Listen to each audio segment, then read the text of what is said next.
नमस्कार दोस्तों। आज अपन इस वीडियो में बात करेंगे ब्रिलिंटा टेबलेट्स के बारे में। दोस्तों, जो ब्रिलिंटा टेबलेट्स आती है 90 mg की डोज में अवेलेबल रहती है, तो इसीलिए इसको ब्रिलिंटा 90 mg टेबलेट्स के नाम से भी जाना जाता है। दोस्तों, ये जो ब्रिलिंटा होता है ये इसका ब्रांड नेम होता है। इसमें जो ड्रग सोल्ट प्रेजेंट रहता है वो रहता है टिकाग्रिलोर। ये एक प्रकार से एंटी प्लेटलेट्स की तरह काम करती है अपने शरीर में, मतलब खून का थक्का नहीं जमने देती। खून को पतला करने वाली टेबलेट्स के नाम से भी ये जाना जाती है। दोस्तों, कुछ पेशेंट्स होते हैं जिसके हार्ट अटैक आने के चांसेस रहते हैं, या फिर ऑलरेडी किसी के हार्ट अटैक आया हुआ रहता है जिसके स्टंट डले रहते हैं, या फिर स्ट्रोक ब्रेन अटैक आने के चांसेस या फिर आया हुआ होता है किसी के, तो उनके ये जो ब्रिलिंटा टेबलेट्स होती है ये चलाई जाती है डॉक्टर्स के द्वारा।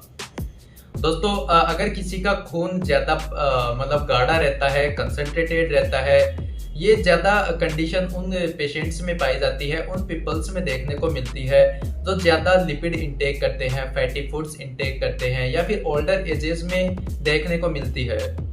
जब जो ब्लड होता है वो ज़्यादा कंसंट्रेटेड हो जाता है तो उस कंडीशन में ब्लड क्लॉट बनने के चांसेस ज़्यादा रहते हैं, और वो ब्लड क्लॉट जब बन जाता है तो वो अपने हार्ट की जो कोरोनरी आर्टरी होती है वहां पे जाके फंस सकता है, तो हार्ट अटैक आ सकता है, एंजाइना का पेन हो सकता है।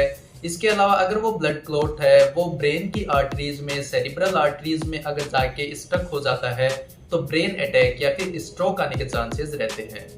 तो इस कंडीशन से बचाने के लिए इस ब्लड को पतला करना जरूरी होता है, जो कि एंटी प्लेटलेट ड्रग के नाम से जाना जाती है। ये जो ब्रिलिंटा टेबलेट्स होती है ये दी जाती है।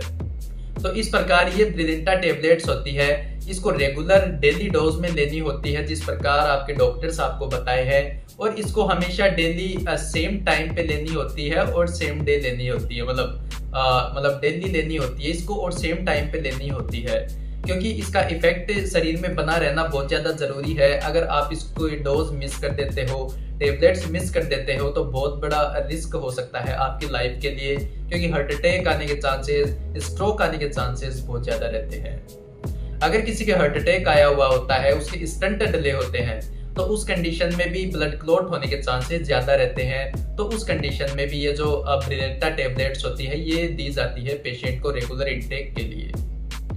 तो दोस्तों, इस प्रकार ये दवा अपने शरीर में काम करती है। लेकिन दोस्तों, अगर इसके दुष्प्रभाव या फिर साइड इफेक्ट्स की अगर अपन बात करें तो दोस्तों, ये पेशेंट से जो भी पेशेंट लेता रहता है तो उनका खून तो पतला रहता ही है, लेकिन एक बात उनको ध्यान रखनी चाहिए कि उनके ब्लीडिंग के चांसेस ज़्यादा इंक्रीज हो जाते हैं।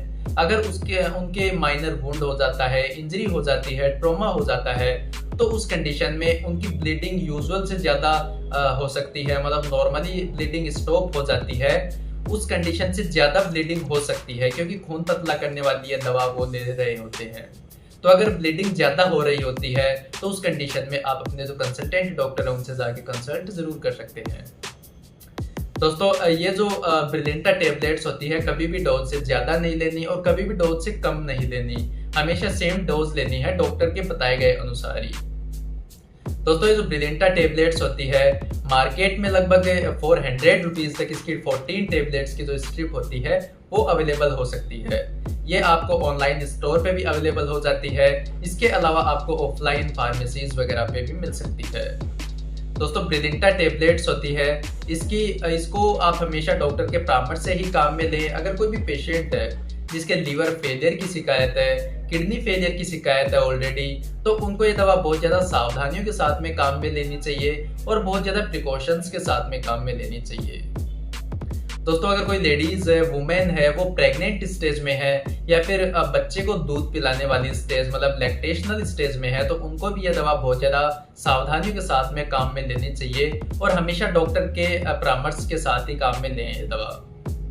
दोस्तों, ब्रिलिंटा टेबलेट्स की इन्फॉर्मेशन आपको थोड़ी भी इन्फॉर्मेटिव लगी हो, थोड़ी भी नॉलेजेबल लगी हो, तो वीडियो को लाइक एंड कमेंट जरूर कर दें। चैनल को सब्सक्राइब करना ना भूलें। Thank you.